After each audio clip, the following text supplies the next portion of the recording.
Hi guys, today we'll talk about how to fix or how to solve the problem of joining server on AliExpress.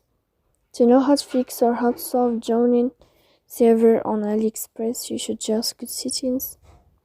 Here you can click on apps, default apps, app settings. Then you can click on AliExpress. Here you can go to first stop and you can click OK. Then you will enter to the window of storage. Here you can click clear cache. Don't click clear data because that can cause you errors or can delete your account.